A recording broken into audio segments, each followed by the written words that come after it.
Good morning. I figured I'd come out into the garden to take a little video of how things are doing. And so far, we had a massive deluge of rain overnight and into the morning, so everything's looking pretty lush. We have a few different things in bloom, some random volunteer daisies. We have terracotta, which is an achillea. This geranium is not maybe it's Johnson's blue. Our nepeta, oh by the way, lots of bee action happening on here. They're really happy. We have a ton of different Walker's Low catmint nepeta. It has fallen all over because of all the rain, but that's okay. We have tons of it on the other side of the garden as well that I'll show in a minute. We have a ton of volunteer feverfew flowers everywhere. These are the white ones in the garden. What's starting to come into bloom is this common milkweed. It comes up all over the garden, but I normally will pull some of it if it's, on a path or something, but otherwise I just let it go. The butterflies love it. We have some acanthus here, which is in bloom, and right in front of it here is lemony lace sambuca elderflower. I transplanted it earlier in the summer or earlier in the spring, and it almost died. I kept pruning it, but it's starting to recover when you see a bunch of growth coming out at the base. It's happy now. It's getting established. I also have the first bloom opening up here on an echinacea. This is Sunseeker's salmon. I had it in my garden once before, but accidentally, I think I dug it out last season and couldn't find the same echinacea anywhere until I found it this year and it was on sale. So hey, why not? I transplanted this hydrangea. It's a vanilla strawberry, I think it is, from the backyard. It's still not 100% happy, but it's establishing, and it actually has been putting on some new leaf growth here. Tons of little dahlia planters that I have that I'll have to go through and look for pests and whatnot. Salvia that's in bloom. This is May night. Our alliums are already done for the season. When there's a massive heat wave where it's over 100 degrees or over 40 degrees Celsius, I mean, they had a very short run this year. And our foxtail lilies, I have some here and I have some in the background as well that are a slightly different color. They're doing great. They're not as tall this year because we've had a bit of a wonky spring where it was cooler for a while and then a massive heat wave. This is the Boom Chocolata geraniums. Mine always get powdery mildew, but the solution I've found, because I actually like how it looks for the most part, other than when it becomes all mildewy, is I just cut it back close to the ground after it does this first flush of flowers, and likely it'll start blooming before the fall again and it'll look gorgeous.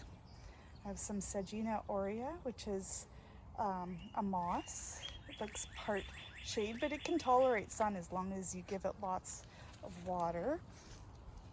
I just cut back, I had Phlomis tuberosa blooming. There's still a few little blooms, but I've bloomed back the stems and you can see there's new flower buds starting here. I have to come in and do a bit of weeding. Over the heat wave, I pretty much cut out most of my roses. This is just one of the roses that I have.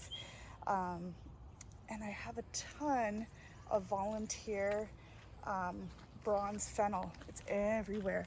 So it's still kind of small, but it's starting to open up. And I'll move it around and edit it as I need to, depending on how it looks. I have some more foxtail lilies. I have a repeat of a lot of the same types of plants over on this side. Some beautiful echinacea. I forget what variety this is, but it's a double. And right behind it, I have a tiger eyes sumac that I just planted this year. It was a very small one, but I planted it. It's gonna grow taller than the plant beside it, which is another boom chocolata. Have some hardy hibiscus starting up, and lots of other things just sort of in bloom. This is called a nautia here, Knautia, and it's got sort of beautiful flowers. It flowers for most of the season. And yeah, it's looking pretty darn nice in here, I think, if I do say so myself. The next big thing that I'm looking forward to is all these alliums. These are Atropurpureum, I believe is the proper name for it. And I have them all over the garden, closer towards the front just because they're not huge, but I have some on that side and I have some in the side yard. Oh, and I just noticed, and I'll zoom in when I get a bit closer, is I have some blooms coming out on my yucca filamentosa. So that's exciting. That'll be really nice when it opens up, probably in even just a couple of days. Like I said, we've had wonky weather where we had a ton of rain, ton of cold weather, then a really hot patch for 3 days where it was just, you know, almost too hot. We had to come out every evening and garden. Have some volunteer dill right at the front here, and oh, another bronze fennel here too. So I'm gonna have to move a few things, but that's fine. I don't mind doing that. It's always okay to come and dig up plants and move them. Just try to get as much of the soil and the root as possible, and just have to monitor it for the next little while just to make sure it gets enough water and doesn't go into shock. And even if it does go into shock, it normally recovers as long as you are steady with the watering. So I'm just gonna come over to this side here, and this is a garden I'm gonna need to edit quite a bit. I have some different alliums over here. These are called allium hair. They should actually call it allium bad hair day. I'm not as fussy about them. They're more of a novelty, but I have it growing alongside some allium atropurpureum like I do on the other side. And yeah, I mean, there's a few weeds. I'm gonna have to come in and spend some time when I have the energy to do it. I'll just zoom out a little bit. Right at the back, you're going to see I have the Persicaria polymorpha. It's been there for several years. It's a bit of a bully, to be honest, but what's nice about it is because it's so strong and resilient, I could just go along and cut out whatever long stems, whatever canes I don't want, and it doesn't get upset at all. We have a glorious boom chocolata over here too. Like I said, it will get powdery mildew, but no big deal. I'll just cut it way down, and I have to Google more on what I can do to treat it. I think maybe putting a bit of baking soda on it might help, but we'll see. I'll see if there's anything I could find that works. You can see there's a massive puddle here from the rain. I have to come in and cut some of this stray grass growing here. What looks a little funny is this, I don't know if you can see this little tree I have here. It's a pagoda dogwood, or it's a bush, and it sort of, it's almost like layers of a cake.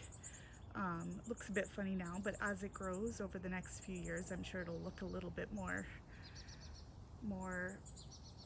polished. At the back, right by the back shed there, we had some Aruncus goat's beard. But because of the heat, once again, it's one that needs it to be a little bit cooler because otherwise the blooms get spent very, very quickly. So this isn't a full garden tour, but it's just a little tour to give an idea of what's happening in the garden. The last plant that I believe I will leave us on is this astrantia. I forget what variety, but basically all astrantias are gorgeous. And they're kind of, astrantia is the name because they kind of are shaped like little stars. I'll zoom in here a bit. There. I love them. They're really nice in flower arrangements too. So that's the end of our tour for the front parts of the garden. It's looking pretty good. I mean, it's filled out. But yeah, like I said, what's always nice, even when your garden starts to mature, is to just go in and edit it from time to time and just stay on top of the weeds. Although the more weeds there are, or the more your plants fill in, the fewer weeds there are. So thanks for watching, and I hope this inspires you to get out in your own garden or get some ideas on some plants that you might like to see in your garden, regardless of how much space you have. It's nice to have a few little treasures that you can come out and take a look on its progress.